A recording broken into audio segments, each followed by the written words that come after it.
is there a pressure on this Clare team to finally deliver? You know, it's been a long time since he won a Munster. Obviously, the All-Ireland success in 2013 will paper over that a large part. But, you know, they got the final last year, gave a really good account of themselves. But there must be a feeling now that this is the time to deliver.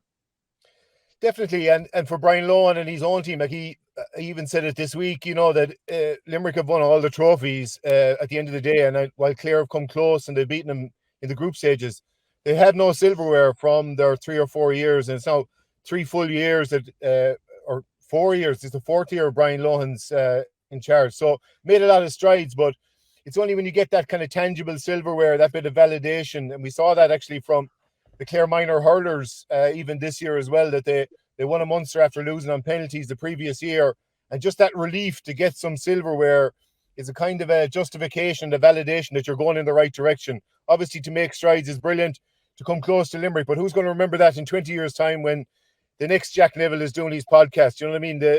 And the next Matt O'Callaghan and the next Owen Brennan are sitting down there. We'll only be referencing it. You know, Clare came close, but really until you win and until you win trophies, and obviously it's a derby as well that added kind of bragging rights. There's a lot of Clare people working with Limerick and so on and so forth, and marriages and all that kind of thing. So it means a lot, but in a final, it's all about winning. It has to be, no matter who you're playing. 100%. Matt, the pressure, is it greater on Limerick or on Clare, do you think, coming into the game? Well, you know, the suspicious part of me thinks maybe that Clare opted for Limerick to exert extra pressure on Limerick. But I'm just wondering there about Clare's preparation. They've had a 3-week run into the final, and I can't help but thinking that for the first week of that, they were probably focused, and the mindset was on facing Tipperary until Waterford came in and put the cat among the pigeons. So they probably lost a week. And I probably, on the balance of probability, that the last team that Clare would have been expecting the week after they beat Cork to face in the Munster final would probably be Limerick. Because certainly after Limerick's draw with Tipperary and Clare's win over Cork going into the Cork game, Limerick's chances of retaining that Munster title were hanging by a thread.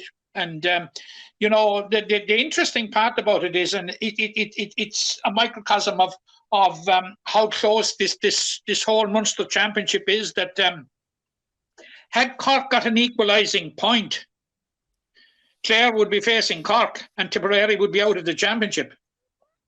Like, yeah. That's, you know, Owen spoke about fine margins. They don't come any finer than that.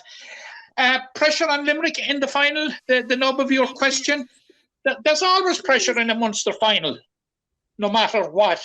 And this final, of course, cannot be but benchmarked against last year's great final, which was arguably, certainly, and I've seen many Munster finals. I won't say how many now, because and stop laughing on Brennan. But you there in 55? No. I was, as Jack would say, I was away that day.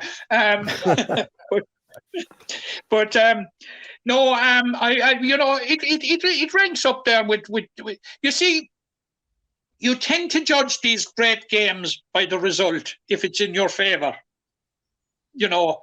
But to stand back in the cold light of day, I suppose, and look at last year's final, it was one of the real great finals. It was a final that had everything, and like the expectation going in on Sunday is absolutely huge. Yes, the home venue will probably bring that extra bit of pressure. Limerick will probably have that extra few spectators, supporters, more than Clare. And, you know, but Limerick have been around the block so often.